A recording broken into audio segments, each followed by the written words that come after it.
Okay, good day mga ka-Airsoft, good day mga ka-Bigman. Hello po sa inyo lahat mga ka-Airsoft, good evening po sa inyo lahat. Ngayon, kwentuhan session, tanungan portion.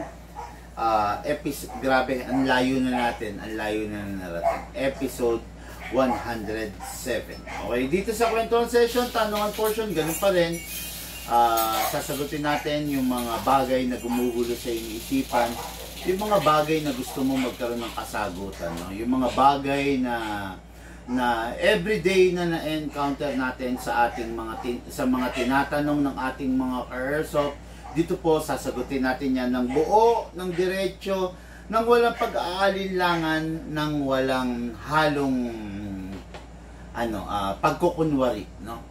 Dito diretso natin sasagutin yan, diretso natin tatalakayin yan. Kaya mga ka-Airsoft, formal ko na pong binubuksan. Itanong mo kay Bigman, kwentuhan session, tanungan portion, episode 107. Okay? So, kung ikaw meron kang katanungan mga ka-Airsoft, pwede mong ibato sa amin, sasagutin natin yan ng diretso. Okay? Ngayon maraming questions dito, pipiliin ko lang yung kakasya sa oras natin. Yung mga top questions na pwede natin sagutin, no? Hindi natin iiwasan, hindi natin pipiliin.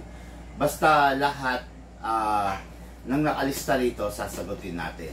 Okay? Marami to mga ka-Airsoft. Kaya akin pong iniimbitahan kayo, tara po, sali kayo. Kwentuhan session, tanungan portion, sagutin natin yung mga inyong katanungan. Okay?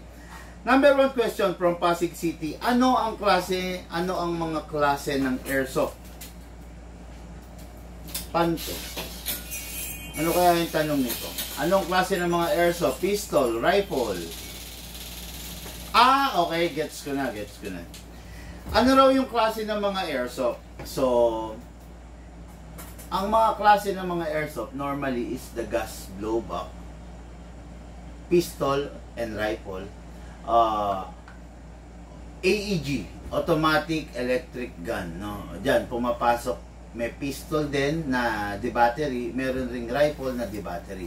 Okay? Sundin ko lang siya.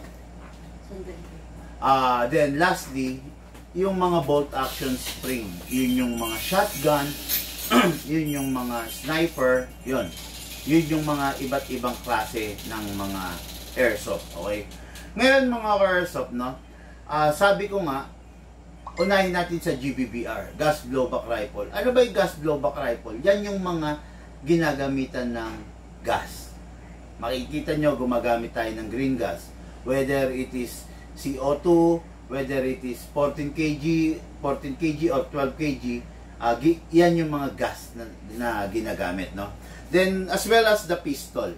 Sa pistol naman, meron gumagamit ng 12 kg, meron din gumagamit ng 14 kg, and meron din gumagamit ng CO2.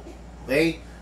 Depende yan, sa pistol and rifle na makukuha mo. Okay? Ibig sabihin, meron kasi mga pistol na hindi supported ng 14 kg and CO2. Meron din mga rifle na hindi supported ng CO2. Diba? Pero mostly of the pistol is gumagamit ng number 12 kg, and mostly of the rifle na gas blowback is gumagamit ng 14 kg. Then, some of the special features na added in a pistol and a rifle is capable of CO2. Okay? Ayan. Yan yung mga klase ng mga gas type. Okay? Sa electric type naman, klase ng Airsoft din yan. Okay? Ang klase ng Airsoft, electric type, mostly, ang mga rifle dito sa atin, sa bansa natin, is electric type. Okay? Rechargeable. Ginagamitan ng rechargeable battery.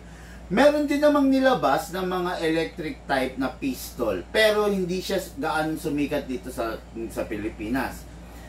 Hindi kinikater dito sa Pilipinas yung mga rifle ay yung mga pistol na electric type. It is because of the availability ng pyesa. Okay? Siyempre, karaniwan namang gusto ng Pinoy, yung unit is repairable, di ba? Ayaw na ayaw ng Pinoy pag nabalitaan nila na yung unit is walang pyesa or yung unit is unrepairable. Kumbaga, hindi nare-repair. Ayaw ng mga Filipino yun, no? Kahit ako syempre, di ba? Kahit ako gusto ko yung unit, halimbawa, once na binili ko, may pyesa siya, nare-repair. Kung sakasakali magkaroon ng problema, di ba? Bihirang-bihira naman yung Pilipino na halimbawa, nasira yung unit niya, tanggap niya na itatapon na lang niya. Bihirang-bihira yung Pinoy na ganun. Mostly of the Filipino, gusto niya yung unit niya nare-repair. Okay? Yun nga, tulad ng sabi ko, wala akong magano ma-discuss regarding AEG na pistol.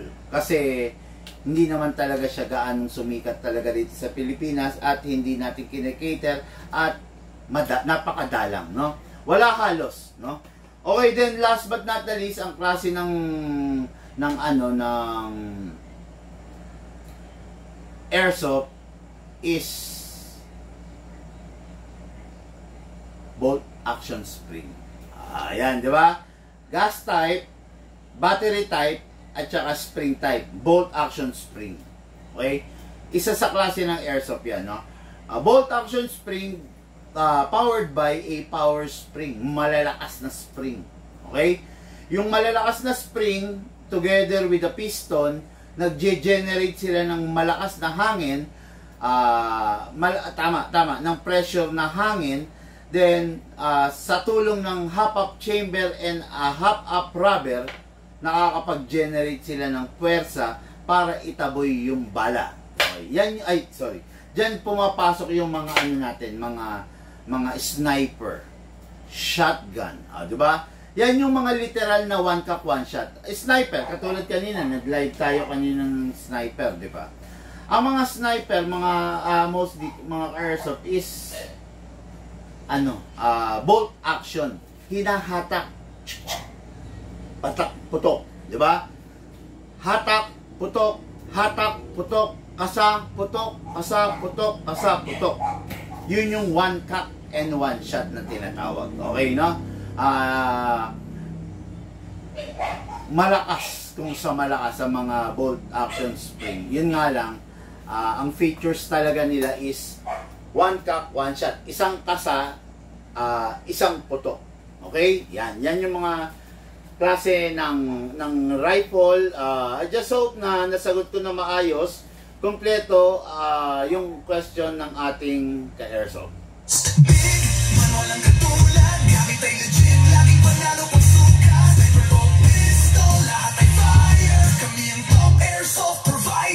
Okay, question number 2. Ano ang pinakamatipid na airsoft? Ay, dako muna tayo sa online. May nagtatanong.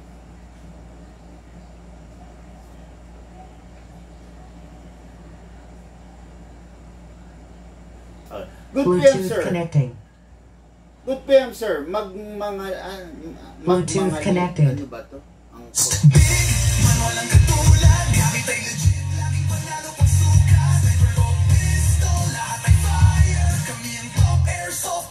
Uy, nagloloko ang aking online. Okay.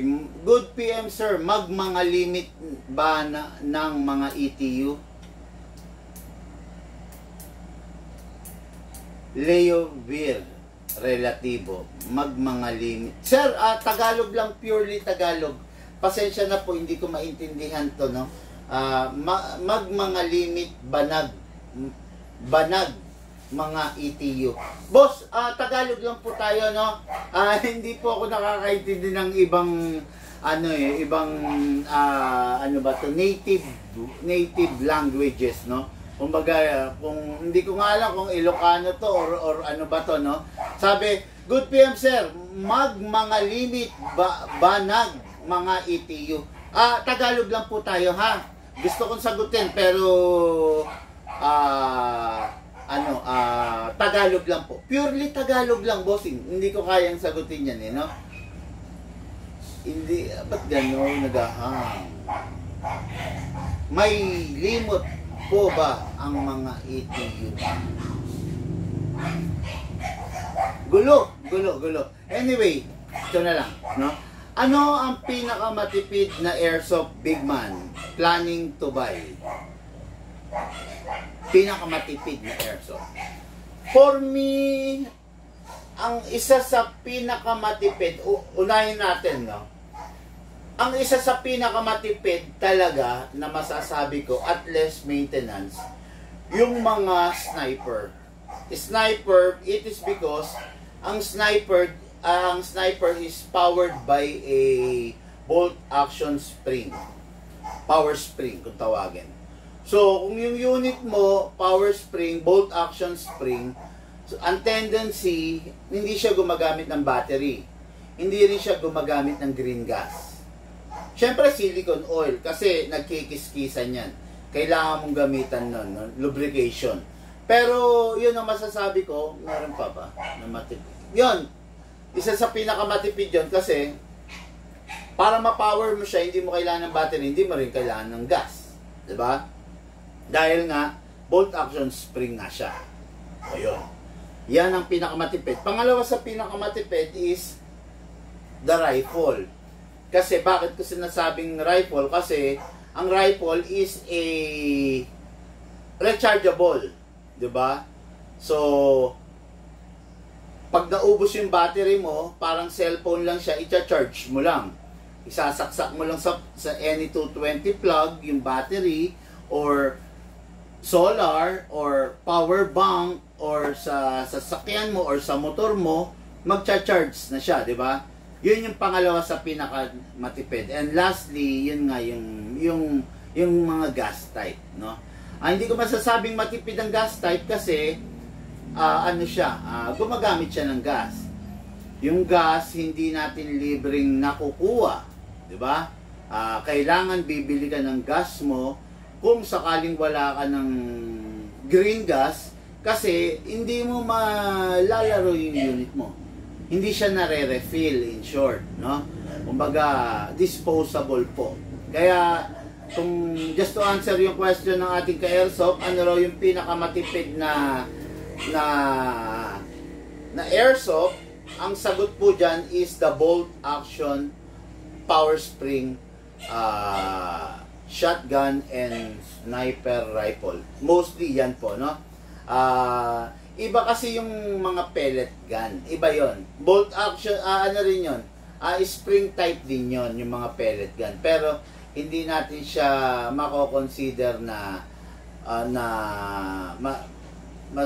hindi natin siya mako-consider na part ng airsoft family, no?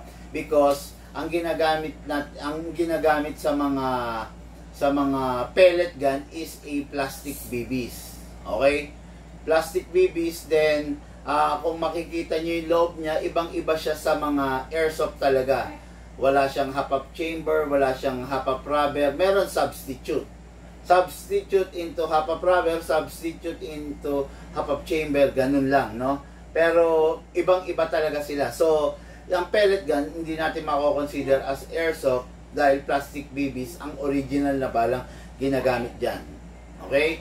Kaya lang minsan, dahil sa walang availability ng plastic BBs, walang makuha, walang mabilan, sinasuggest na rin natin na pwede yung 0.20 grams. Kaya lang, by using a 0.20 grams of BBs, hindi mo ma-maximize yung lakas ng airsoft mo dahil syempre mabigat yung 0.20 grams natin na BBs, di ba? Okay, I just hope nasagot ko ng matino at maayos at kompleto yung tanong.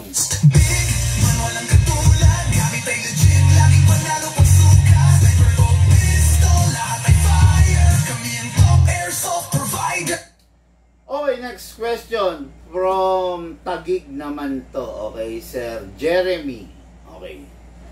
Paano maingatan ang airsoft? Paano raw ba maiingatan ng airsoft? Number one, syempre yung airsoft, wag mong hayaang malaglag. Di ba? Kahit anong bagay na nalalaglag, possible masira. Wag mong hayaang malaglag. Wag mong hayaang malublob or mababad sa tubig. Okay? Anything na nababasa, hanggang sa kaloob-looban, pwedeng masira. Ang airsoft natin, pwedeng mangalawang. Kung alloy, pwedeng mag-corrode. Kung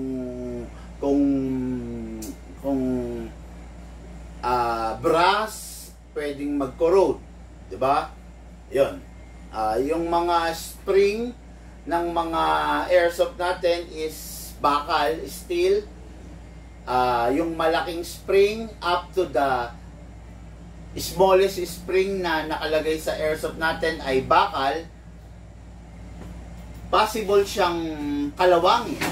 Ngayon, pag kinalawang, possible na lumutong, possible na masira, di ba? Marami pwedeng mangyari kakibat nung ginawa natin. Okay? Paano maingatan? Huwag ilaglag, huwag basain. Okay na, okay. Pangatlo, gamitan natin ng silicone oil, di ba? Kasi pag ginagamitan mo ng silicone oil, yung unit mo, tatagal yung buhay kasi yung wear and tear naiiwasan, di ba? Pero pag hindi mo siya gagamitan ng silicone oil, look, paki-connect naman to sa matinong internet. Grabe. Hindi ako makapag-internet eh. Hindi ako you know? Pag hindi natin gagamitan ng silicone oil, pwedeng masira talaga yung unit natin. Kasi yung wear and tear na-advance. Yung silicone oil kasi, dinidelay niya yung pagkasira ng item natin, sa totoo lang, no? Dinidelay niya yung pagkasira kasi halos wala or nadidelay yung wear and tear. Ngayon, kung laging yung unit mo laging may wear and tear, mabilis yung mangyayaring pagkasira sa unit mo. Kaya, ayun, isa pang paraan para maingatan, yun, tulad ng sinasabi ko, tuwing matatapos,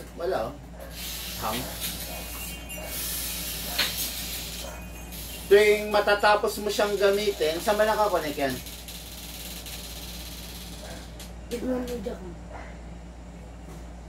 Bakit ganyan? Restart mo kaya? No, tuwing matatapos natin gamitin, punasan natin para maingatan mo yung yung coating ng barel, no? Para lagi siyang mukhang bago, 'di ba? Yung mga airsoft kasi natin, mga airsoft is hindi naman talaga siya hindi naman talaga siya natural na ganun ang kulay. Cera coated siya or powder coated. Yan, ganyan eh. Ganyan ang mga coating ng baril natin eh. Cera coat or powder coated or anodized, di ba? Yan, alam ko, familiar kayo dyan, no? Powder coated, cera coated or anodized. Yan, dyan gawa yung mga coating ng baril natin. Hindi talaga siya literal na itim hanggang kailalim-laliman. Hindi, no? Kaya, paano maingatan yung airsoft? Yun, manood kayo ng ating daily vlog, mga airsoft, para po updated po kayo sa mga tips na binibigay natin.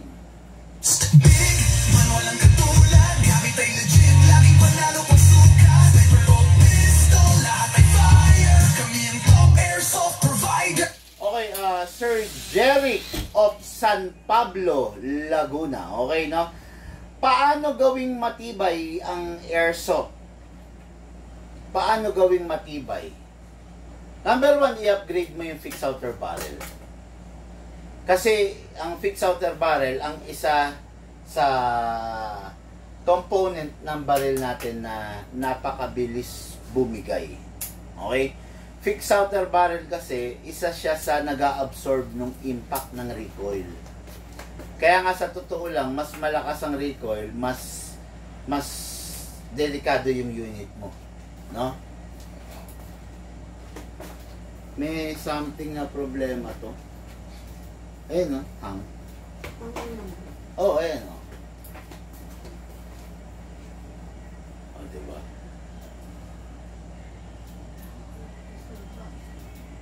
Ha? Anong iba?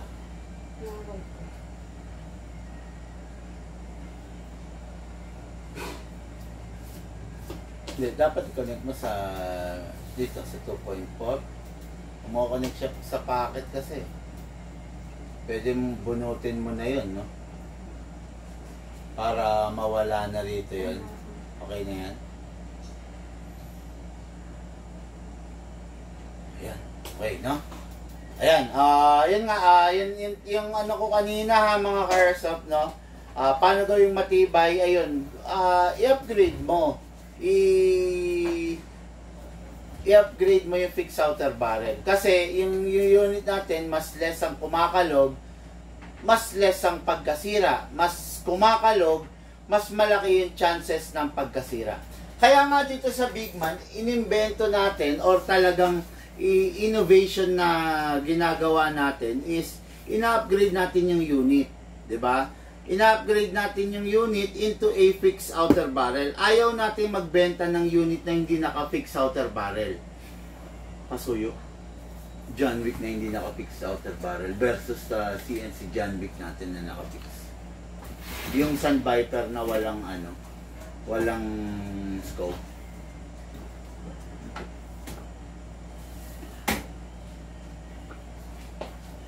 Ito mga ka-airsoft, tignan nyo ha. Papakita ko lang sa inyo ha. Ayan. Ito. Itong John Wick Sun Viper na to, hindi ito naka-fix outer barrel. Tignan nyo, kumakalog. Ayan. Tignan nyo yung barrel, umaalog. Ayan. Pag ganyan ang unit mo, masasabi mo bang matibay? Hindi matibay yan. Kasi sa tuwing pumuputok, may clearance, di ba? Eventually, nangyari? Eventually, itong clearance na to, lalala ng lalala. Then, ang naapektuhan, yung half-up chamber mo na umahawak sa fixed outer barrel, tsaka syempre yung buong internals mo. Tignan nyo yung upgraded, yung naka-fixed outer barrel. O, ayan o. Hindi kumakalog yung barrel, ayan o. Hindi kumakalog. While ito, tignan nyo kumakalog. Ayan o. Look, pakita mo sa cam. I-ganun mo lang. Ayan. Lapit mo lang. Yan. Kahit gumit na ka lang. Yan. Ayan, tignan nyo yan o. O, kumakalog yan, di ba? Hindi naka-fix outer barrel kasi yan. Ngayon, tignan nyo itong isa.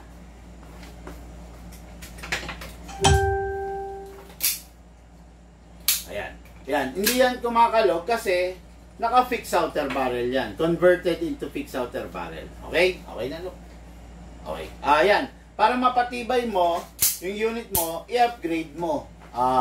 Pag in-upgrade mo, gaganda performance niyan, mas mag-e-enjoy ka tuloy. Okay? Magbabakasyon ako sa December, Bigman. Sabi nito, pasahin natin. Baka makakuha na ako kapag may extra sa budget. Edwin Pancho Jr. Good luck sa'yo, sir. Sana makakuha ka na para makagamit ka ng airsoft para maramdaman mo yung sarap, no? Sarap pagkaka-enjoy ng paglalaro ng airsoft. Hindi yung palaging siyempre naglalaway ka na lang, 'di ba? Dahil nakikita mo yung iba may airsoft, ikaw wala, ganun. Ipon lang, sir. Ipon lang. Makakabili ka rin, magkakaroon ka rin yan. Okay? I just hope na sagot ko ng maayos yung katanungan ng ating ka-airsoft.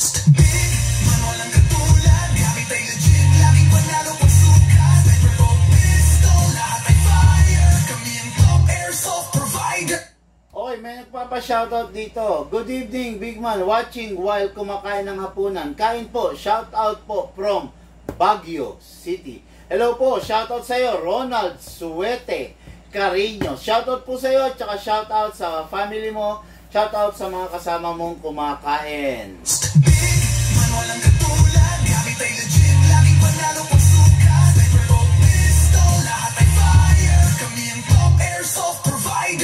Okay, sabi dito, shoutout, pa-shoutouts po, sir. Sabi ni Ariel Patak. Hello, bossing.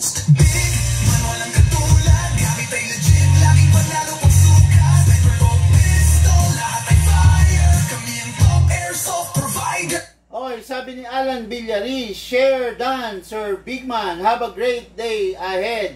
Hello, Sir Alan.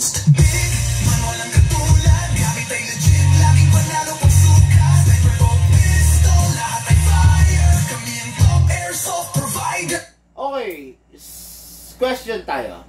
Saan dapat at paano itatabi ang airsoft? isa po akong seaman. Every year, nagbabakasyon po ako ng 3 months. Then, sakay ulit ng barko. Then, after a year, saka ulit makakauwi. Paano ko itatabi ang airsoft ko kung bibili po ako?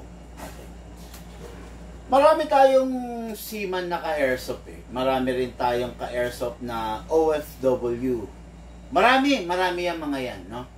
Ngayon, pag bumili sila ng airsoft, number 1, ibini-briefing natin sila, di ba? Kung paano itatabi, kung paano yung mga paraan para pagbalik mo, okay pa rin. Don't worry about that. Kasi kami ang bahala. I-guide ka naman namin. Pero para sa kalaman lang ng iba, paano ba itabi airsoft? Dapat ang airsoft natin less moisture. Hindi pwedeng may moisture, no? Kasi bakit? Pag may moisture, magko-corrode yung mga some parts, no? Lalo na kung walang silicone oil. Kung isa kang seaman or OFW ka, aalis ka ng bansa, iiwan may airsoft mo. Number 1, kailangan bago mo siya iwanan, loaded siya with a silicone oil. Especially dun sa mga hard to reach area. Especially the inner barrel. Ayan. Yung nozzle, okay lang kahit walang oil. Kasi, hindi naman siya magagamit eh. Hindi naman siya ikakasakasa, kaya okay lang. Pero, number 1 na maapektuhan dyan is yung inner barrel. Pag yung inner barrel mo nag-corrode, naku po, yung airsoft mo mawawala ng direction. And at the same time, yung airsoft mo, hihina. Mararamdaman mo yun. Grabe, lakas na ang laki ng hinina ng airsoft ko. Parang ganun. Kasi, nagkaroon ng corrosion, gumaspang yung loob ng inner barrel. Pag nangyari yun, talaga naman, no? Nakakasakit ng loob kasi yung pinakamamahal mo na airsoft na unit, parang nasayang. Diba? Siyempre, sino ba naman sa atin ang gusto na yung airsoft natin, mahina. Diba? Gugustuhin natin talaga na yung airsoft natin dapat malakas. Pag mahina, wala. Hindi enjoy, di ba? Pero pag malakas, enjoy ka maglaro. Enjoy ka na ipagmalaki siya sa kumpare mo, di ba? Sa kasama mo sa trabaho, sa biyenan mo, sa best friend mo, sa kapitbahay mo. Pero kung mahina yung airsoft mo, halos ayaw mong ipakita sa kapitbahay mo, 'di ba? Pag yung airsoft mo kumakalog, hindi upgraded, nahihiya kang ipakita sa kapitbahay mo kasi yung kapitbahay mo pipintasan, tatanungin niya, bakit kumakalog to? Normal ba to? O yan, 'di ba?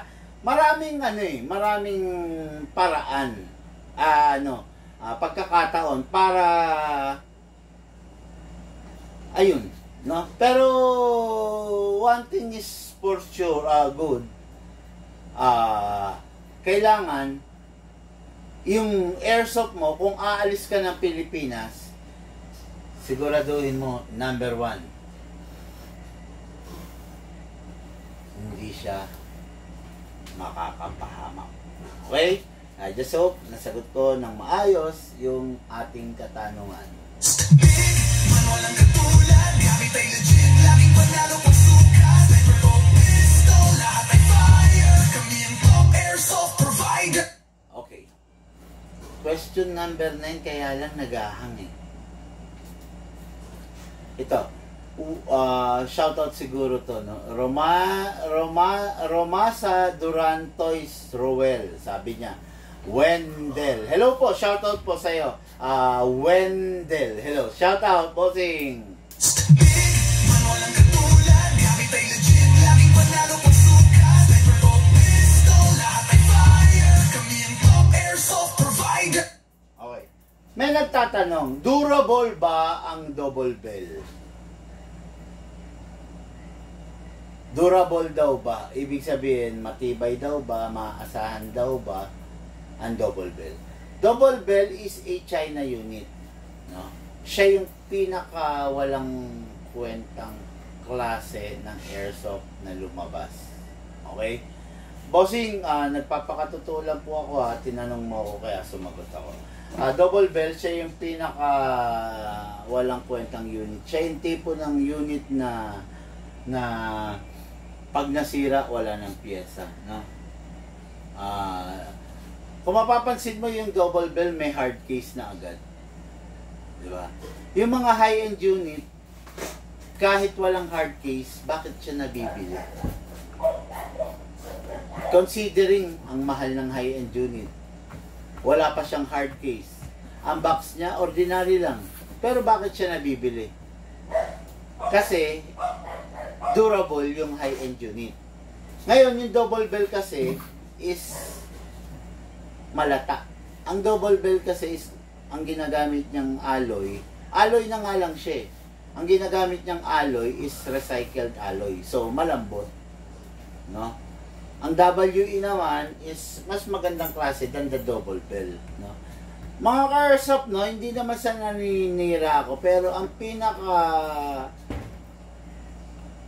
for me, ang pinaka lowest sana nabili niyong brand is the WE, no? Kasi pag umasa kayo sa double bell, hindi tatagal eh. Hindi siya tatagal eh, no? So, pag hindi tumagal yung unit, mag-quit kayo. Tapos, anong tingin nyo dun sa unit? Ay, sa airsoft, sa hobby, isipin nyo, walang kwenta, di ba? Hindi siya walang kwenta. Actually, napakasarap, napakaganda mag-airsoft eh. Kaya lang siya parang walang kwenta kasi mali na pili mong unit. Okay, ito.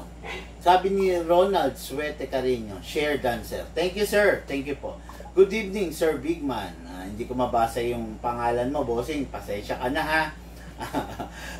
Include mo yung name mo para mabati kita, bossing, no? Hindi ko kayang basahin yan, eh. Okay, anyway, proceed tayo dun sa next question natin, mga ka-airsoft, okay? Okay, ito. Paano ko itatravel ang airsoft ko? Taga Maynila po ako. Espanya. Sinabi pa kung saan, no? Babalik na po kaming probinsya sa Oton, Iloilo. Okay. Nasa probinsya siya, babalik na raw sila ng probinsya, Oton, Iloilo. Paano ka ba uuwi ng probinsya mo? By plane ba? Mag-eroplano kayo? Or magbabas ba kayo?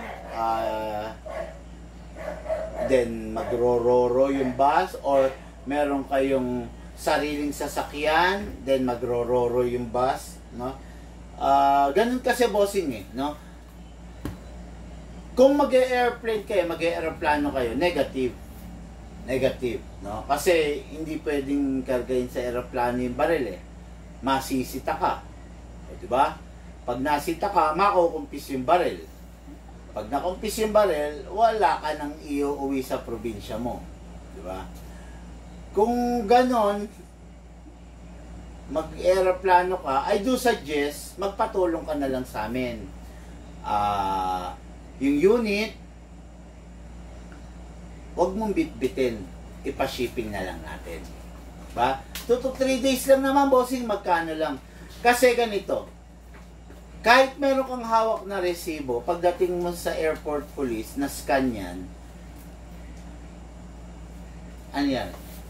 Pag na-scan yan, kukumpis kayo nila yan, eh. So, pag kinumpis ka nila yan, wala na. Hindi mo na makukuha yan. Ilalagay ka nila sa sitwasyon na i-delay nila yung flight mo. Ilalagay ka nila sa sitwasyon na mamimili ka na lang kung dadalin mo pa ba or antay mo pa ba yung airsoft mo or hahayaan mo na lang. Diba? Yun, ganun yun. Ilalagay ka nila sa sitwasyon na tatanggihan mo na lang yung airsoft mo. Believe me, no? Hindi sa naninira ako, pero marami tayong ka-airsoft na ganyan ang na-experience. Nakakaawa, no? Yung isang seaman natin na ka-airsoft, hindi kasi niya sinabi na tawid dagat pala siya, uuwi siya ng Negros. Seaman siya, no? So, pagdating sa airport, yung binili niyang airsoft sa amin, kinumpis ka. O yun, kinumpis ka. Ino-hold siya. Ngayon, syempre, dahil sa ayaw niya naman na masayang yung ticket niya, iniwan na lang niya yung airsoft. Diba? Ngayon, ang tanong, kanino mapupunta yung airsoft na yun? Doon sa taong nag-hold sa'yo. Diba? Sa tingin mo ba, isusurrender niya yun doon sa pamunuan ng NAIA? Hindi niya isusurrender yun. Kanya na yun. Diba? In-interest niya na yun. Yun. No, kaya, yun, bad experience, masakit, pero yun ang katotohanan eh. Yun ang realidad sa airport natin. Diba? Kaya ako, willing ko kayong tulungan kung sakasakali na, halimbawa, tawid dagat, pwede nyo ipa-shipping sa amin, mga ka-airsoft, no? Pwede nyo ipa-shipping sa amin, magpatulong kayo. Libre lang yun, libre lang. Wala kaming patong doon. Bayaran nyo lang yung courier. Okay? Yun, handa kaming tumulong sa inyo. Huwag lang makumpis kay airsoft nyo. Ang hirap kaya nung ang tagal-tagal mong pinag-iipunan yung isang bagay, yung unit. Tapos biglang makukumpis ka lang, di ba? Nang ganun. Ang hirap nun. Kaya ayaw natin yun. Ayaw natin mangyari yun. Kaya, yun, mga ka-airsoft, magpatulong kayo sa amin. Seek the advice of an dealer para matulungan po kayo. Okay? I just hope nasagot ko ng diretso yung tanong.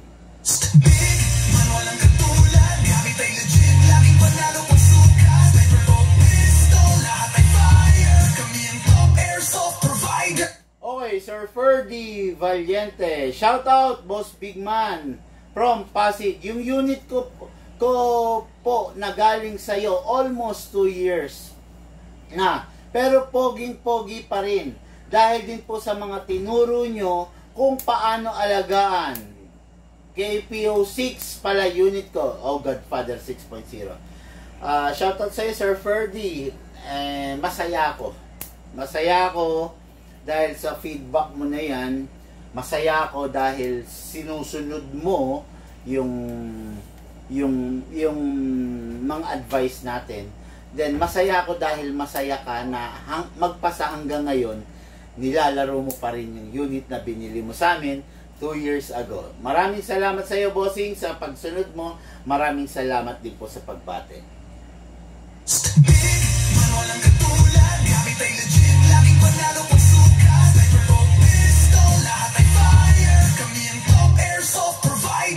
Okay, Big Man, anong pinagkaiba ng silicone oil na ginagamit mo at ng WD-40? Sakit nito, tingnan mo nga. Kailangan natin sigurong ano yun siya ng sa lubsob. May laman pa? Kailangan ng karayom na mamaya na ngayon, no. Nasa lubsob ako kanina, grabe ang sakit hanggang ngayon, no. Feeling ko mamamaga kung hindi aalisin no. Patulong tayo mamaya kay Ma'am Sally, no. Okay, difference ng ginagamit natin na silicone versus sa WD-40. Ang silicone oil is the best na lubricant na dapat natin gamitin sa airsoft natin. Unang-una, ang silicone oil, hindi siya mainit. Ang WD-40 mainit. Ang silicone oil, maganda ang viscosity niya. Ang WD-40, masyado malabnaw. Okay? Ang WD-40, ginagamit yan sa mga pinto, sa mga pintuan, sa mga bisagra, sa mga bagay na makalawang, sa mga tornilyo na kinakalawang, sa tornilyong ayaw mabaklas, dun ginagamit ang WD-40. Hindi natin pwedeng gamitin sa silicone, ay sa baril natin ang WD-40 dahil gusto mo ba magluwagan ng tornilyo? Yeah. Alright. Kahit tayo, no? Sa tumbay. Tumbay? Diba, no? Gugutom ako. Ayan, hindi siya pwedeng gamitin sa ganon, no? Ang WD-40 kasi, as in lubricant lang siya. Pag na-wipe out siya, wala na. Diba? Pag nilipad siya, Kasi yung baril natin may hangin, di ba? Nawa-wipe out din yung oil. Ngayon, pag ang gamit mo WD-40, pag wala na, pagkaputok mo, wala na agad. Pero pag ang gamit mo silicone oil, yung silicone oil, yung liquid formation niya, pag yun, dumampi sa any surface, nag-iiwan siya ng very thin film. Yung very thin film na yun ang magpoprotekta rin sa unit mo, yung thin film, no? Ngayon, without that thin film, yung unit mo, hindi mapoprotektahan. O, di ba? Mabilis masisira. Kasi, walang protection di ba? Pero pag nandun yung thin film na yon, may protection yun. Yun ang difference, no? Yung silicone oil, ginawa yan, ina-apply yan sa mga precious item. Yan, precious item, airsoft, ginastosan mo yan di ba? Yung WD-40, ginagamit yan into a ordinary item. Ano ba yung mga ordinary item? Kinakalawang na tornilyo. Di ba? Kinakalawang na tornilyo o kaya maingay na bisagra ng pintuan. O kaya maganit na doorknob. Doon ginagamit ang WD-40. Pero magkaiba ang silicone oil into WD-40. For example, mga ka-airsoft, no? Ayan, yung silicone oil, WD-40, is a type of lubricant. For example, type of fuel, di ba? Type of fuel, dyan pumapasok yung gasoline and LPG and diesel. Di ba? Type of fuel yan. Fuel na ginagamit ng mga sasakyan natin para magkaroon ng combustion para umandar. Di ba? Ngayon, pag yung sasakyan mo is gasoline type, huwag mong gagamitan ng diesel. Di ba? Merong recommended na fuel for every unit. Lucas, yung motor mo, pag nilagyan natin ng diesel, aandar? Hindi.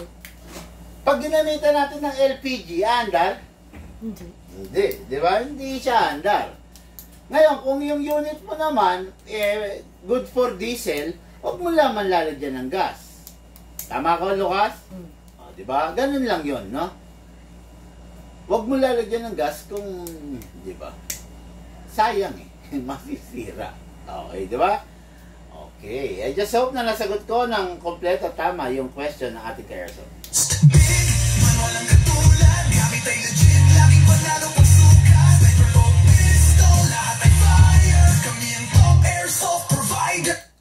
Okay, mga ka-airsoft, no? Next question po tayo. Para saan ang orange tip na ginagamit mo sa mga rifle mo? Bakit meron yan? Pwede bang alisin yan? Ito. Bucho na pagdiskitahan nyo na naman. Pwede ako isang orange tip, 2, 3. Para saan daw yung orange tip? Mga ka-airsoft, pati ba naman yan? Huwag nyo na pagdiskitahan yan, no? Yung orange tip kasi is senyales, no? Nilalagay natin yan para bilang guide dun sa mga ka-airsoft, no? Kasi hindi lahat ng ka-airsoft na nakakanood sa atin is Pinoy. Okay? Hindi lahat Pinoy. Yung iba, foreigner. So, baka pag walang orange tip, akalain nila na totoong barel. Okay? 1:1 replica kasi ng tunay ito. So, baka akalain nila, totoong baril yung nilalive natin. So, mapahamak pa tayo. Di ba? Pag akala nila totoong baril, well, in fact, hindi naman totoong baril. Di ba? Kaya, tayo naglalagay ng orange tip para on the first look, nakita sa video, oops, barila. Ay, mayroong orange tip. Laruan yan. O, di ba? Ganun, no? Hindi naman para linlangin natin sila. Para lang para lang may proper, may tamang pagkakakilanlan yung mga unit natin. Yun lang naman ang purpose nun.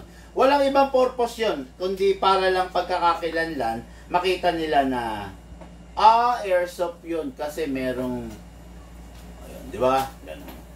Okay, just hope nasagot ko ng matino, maayos, kumpleto yung question ng ating ka-airsoft.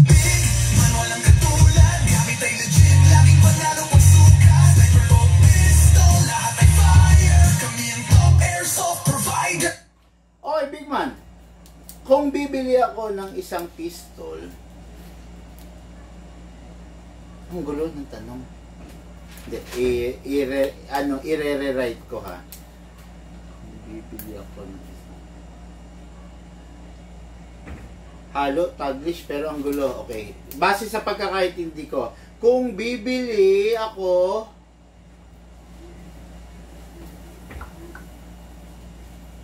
ng isang pistol, ang gulo. Same pa rin ba ang warranty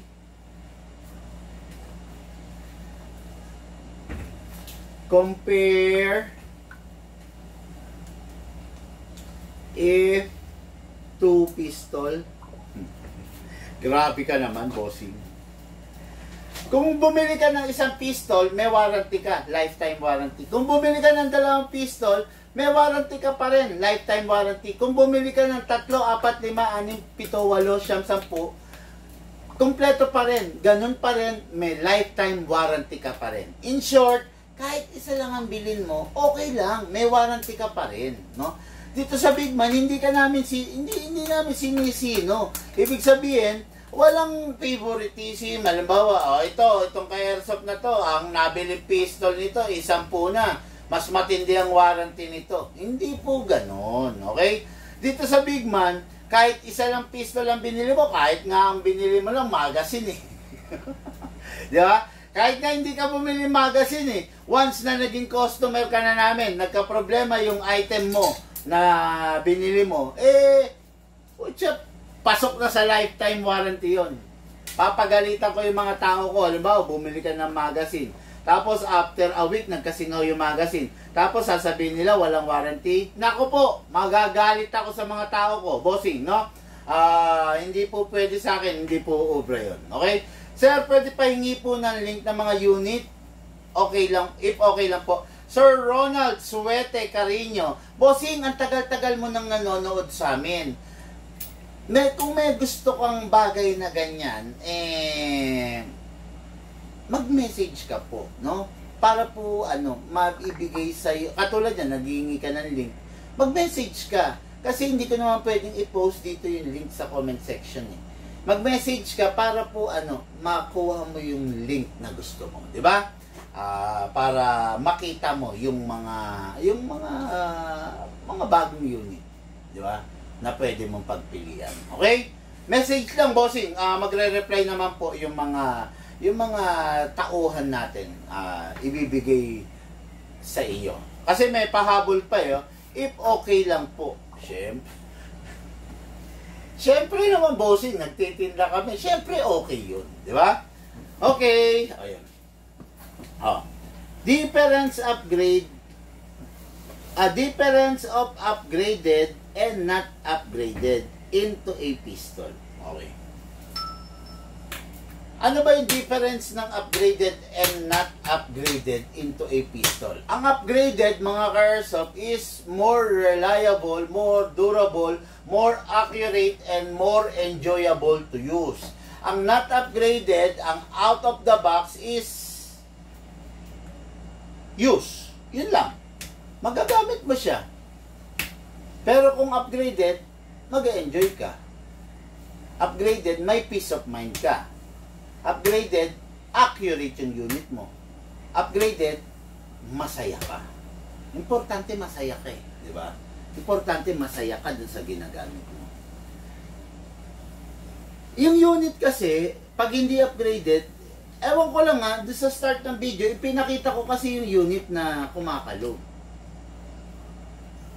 No? Yung upgraded na Sun Viper versus the non-upgraded Sun Viper. No upgrade Sun Viper. Ipinakita ko yon sa start ng video natin, no? Kaya ayun. Yun ang difference. Mas reliable, mas enjoyable na gamitin yung unit na upgraded kesa dun sa hindi upgraded. Okay? Yun ang pinagkaiba nila, bossing. Okay? Ayun. Okay. Ano ang upgrade na dapat sa isang pistol? Okay. Upgrade. Ganito. Ano ba yung mga upgrade namin sa pistol? Bahala ka na lang mamili. No? Ang upgrade namin sa pistol, fixed outer barrel, number 1. Kami nagpasimula. No? Fixed outer barrel, fine tuning, trigger job, hammer protection pad, hop-up rubber, and nozzle. Yan yung kadalasang ina-upgrade sa isang pistol. Unahin natin yung fixed outer barrel para hindi kumakalog yung barrel mo. More durable para hindi masisira yung hop-up chamber mo. Mas accurate dahil hindi kumakalog yung barrel mo. Diba? Fine tuning. Kung mapapansin ninyo, naggagas lang kami sa mga pistol namin 2 seconds. Kasi tinotono namin yung paglabas ng hangin. Sinasakal namin at the same time, tinataas namin yung FPS. Okay? Ganun yan. Paano ba sabihin ko? Actually, hindi ko dapat ibulgar to no? Pero normally, ang isang barrel is 60-40. 40% ng hangin lalabas sa nozzle para itulak yung bala. 60% napupunta sa recoil. Ayan. Ibig sabihin, mas malakas yung recoil kaysa dun sa putok. Ngayon, binabaliktad namin yon, no? Binabaliktad namin. Ginagawa namin 60% sa bala, 40% sa recoil. Ngayon, yung difference ng 60% na recoil and 40% na recoil, hindi mo ramdam yun. Hindi mo ramdam yun. Kasi bakit? Dahil naka-fix outer barrel. The fine tuning has a connection doon sa fix outer barrel. Okay? Then, third is the trigger job. Inaayos namin yung synchronization ng hammer, ng trigger, ng beaver tail, ng disconnector, ng hammer assembly, etc. ng nozzle, ng lahat. Inaayos namin para synchronize. Once na gumalaw to, pak, gagalaw dito, pak, pak, pak, pak, pak, synchronize. Hindi yung paggalaw nito, pak, may delay to, mga 1 seconds bago gagalaw to, wear and tear ang mangyayari ron. Pero pag sa paggalaw nito, pagbaba nito, aangat to, pak, pak, pak, pak, pak, pak. Walang wear and tear na magaganap, no? Trigger job yon. Ngayon, sa hammer protection pad, pinapalitan namin yung dummy firing pin ng hammer pad. Para isa sa pinaka-stress sa baril natin is the hammer. Kada putok mo, humahampas yan. May lifespan lang ang isang hammer. Actually, yun, pag nabitak yung isang hammer, bitak na. May lifespan lang yan kasi humahampas yan. Ngayon, pag yung unit naka-hammer protection pad, mas mabilis ang cycle. Kasi hindi niya na kailangan pindutin yung hammer. Pag ang unit naka-hammer protection pad at wala na yung dummy firing pin, mas safe yung mata mo. Pero kasing cases na tatlo lang ka-airsoft na tumalsik yung dummy firing pin. Kasi yung dummy firing pin nasa likod, ito yung hammer, ito yung dummy firing pin, pinupukpuk niya yan. Ngayon, may spring yan, tumalsik sa mata while firing yung ka-airsoft. Tumalsik. Hintayin pa ba natin may mabulag? Ngayon, isinumitin natin yan sa gunsmith natin. Sabi ko, gawin natin ng paraan. So, nakagawa kami ng paraan. Ginagawa namin ng hammer protection pad. And lastly, ano pa ba? Yun, optional pala. Optional ang isang nozzle. At optional din ang isang hop-up rubber. Kung gusto mong palitan natin, maganda. Kung ayaw mo, okay lang. Pero meron kasing downside, may pros and cons ang bawat upgrade. Kaya, dun lang tayo sa basic sana. Pero, halimbawa, nagpa-practical shooting ka, yung ordinary nozzle, hindi bagay sa'yo. Kailangan magpalit tayo ng anti-freeze nozzle. O, di ba? Ngayon naman, kung gusto mo naman malakas, hindi obra sa'yo yung ordinary nozzle, hindi rin obra sa'yo yung anti-freeze. magpalit tayo ng big bore nozzle. O, di ba? Ganun yan. Ganun yan, no? Kumbaga, bawat paggagamitan, may tamang setup na kailangan.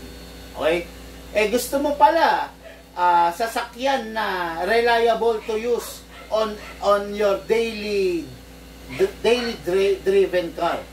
No? Bahay, opisina, huwag kang bibili ng Ferrari. Kung ang gusto mo, bahay, opisina, huwag kang bibili ng Ferrari. Diba? Kung ang gusto mo, karera, mag-Ferrari ka. Bumili ka ng Ferrari, eh talagang Diyos ka.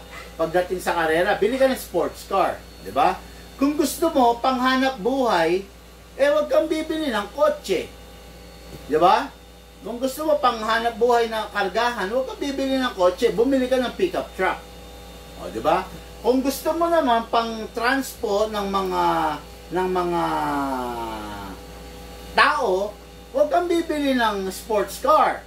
Bumili ka ng van, 'di ba? Kasi komportable na yung tao, maihahatid mo from one place to another, 'di ba? Ganun lang 'yon, no? Bawat bagay merong kaukulan na tamang paggagamitan. Hindi lahat ng bagay nauukol doon sa isang bagay. Okay? Ayan.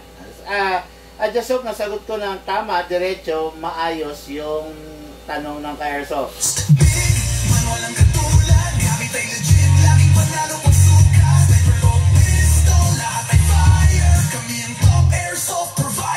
Okay.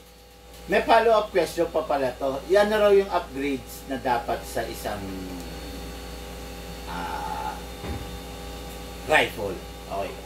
Mga airsoft, sa pag-upgrade, tatandaan nyo to hindi lahat ng upgrade masaya. Mostly ang upgrade, pag hindi ginawa ng tama, malungkot. Okay? Hindi lahat ng upgrade, kung nag-upgrade ka, sasaya ka. Ganito yan. Bakit? The more na nag-upgrade ka, the more na tataas yung chances mo na sumakit ang ulo. Kasi, pag hindi ginawa ng proper upgrading. Okay? Pag nag-upgrade ka at hindi proper, sasakit ang ulo mo. Pinalitan mo yung ganito, pinalitan mo. Dapat dun lang tayo sa tamang upgrade. Sa limit lang. Sa maayos na upgrade lang. Yung proper upgrade. Okay? Halimbawa, yung unit mo, 400 FPS. Gusto mo lang siyang palakasin up to 420 FPS. Hindi pa masakit sa ulo yan, ha? Spring lang yan. Diba? Kung gusto mo mga 450 FPS, spring yan at saka shims. Yun ang mga kailangan mo. Kung gusto mong mas malakas doon, spring, shims, battery. Kung gusto mo mas malakas pa, spring, shims, battery, gear, motor. Kung gusto mong abutin yung limit, spring, shims, battery, gear, motor, cylinder, piston, metal tooth, yun. Diba? Kumbaga, the more na matindi ang upgrade, the more matindi ang sakit ng ulo. Diba? Kaya, learn how to limit. Yung sakto lang. Yung ayos lang. Okay? Okay, Boss Big, maas lang sa Shadow 2, may need po bang i-upgrade like fixed outer barrel? Sabi ni Ferdi. Depende sa Shadow 2 na makukuha mo, no? If ang Shadow 2 na pangarap mo is the original Shadow 2 black and blue or gray and black, kailangan mong magpa-upgrade ng fixed outer barrel, ng fine-tuning, ng trigger job, ng... Yun, okay na yun. Or kung gusto mong anti-freeze nozzle or big bore nozzle, pwede yun. Okay? Yun yung mga kailangan mong i-upgrade. Kung yung original. Kung yung orange naman, yung orange kasi lumabas yan, naka out of the box, naka fix outer barrel na. Pero hindi siya naka fine tune, hindi siya naka trigger job, hindi rin siya naka half up rubber, hindi rin siya naka nozzle. Okay? Mga ordinary lang. Okay? As well as the TS2. Ang TS2 is hindi siya naka fix outer barrel. Naka fix outer barrel ba ang TS2? Baka magkamali akong sagot. Check mo nga. Ang alam ko hindi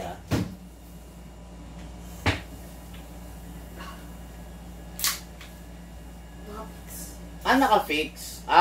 Sorry. Naka-fix outer barrel. Pero hindi siya naka-half rubber ba? Anong color? Tim. Itim? Hindi siya. Okay na. So, ayun, no? Sure mo, itim or gray? Black. Gray para. Tingnan nga. Gray. Gray? Yung gray. Yan, naka-half rubber. Loko tong anak ko. Loko to, no? Ayan, naka-half rubber siya, no? So, ayun, no? Dito sa Big Man, para sa nagtatanong, magkano raw ba yung fine tuning and trigger job? Okay, 700 po sa fine tuning, 700 po sa trigger job. Total of 1.4, no? Yun yung rate ng pagpo-fine tuning and trigger job. Ulitin ko napakaganda ng unit na naka-trigger job kasi walang wear and tear sa loob. Halos 0% wear and tear, no? Walang nagaganap na kiskisan, synchronize ang bawat parts. Then sa fine tuning naman, you will benefit kasi napakatipid na sa gas. Di ba? Hindi katulad ng ibang unit. Nakita niyo yung ZZ natin. Yung ZZ natin, lalagyan lang natin ng 2 seconds. Meron tayong ZZ na nag 80 rounds di ba? 100 meron din. Meron din ba? 120. Hindi, sa ano yun? Sa CO2 yun. Ayun. Mga 80 to 90 rounds. Biruin mo, nilagyan mo ng 2 seconds lang yung ZZ namin. Umabot ng 80 to 90 rounds. Dito lang yun. Hindi ganun ng ZZ. Hindi ganun ng ZZ ng iba. ZZ lang ng Big. Okay? Woo! Grabe mga ka-airsoft, sa mga nag-share natin live video, maraming salamat po. Sa hindi pa nag-share, pwede pakishare nyo yung live video natin. Napakalaking magagawa ng pag-share nyo. Akala tayo sa community, magiging maayos ang community ng airsoft dahil sa mga daily vlogs na ginagawa natin sa araw-araw. Mga ka-airsoft, lahat po tayo nagmula sa iba't ibang larangan, pinagbuklod, pinag-isa ng iisang libangan. Yun po ang paglalaro ng airsoft, patid po sa inyo ng inyong likod. Big Man, bago po ako umalis para sa inyo.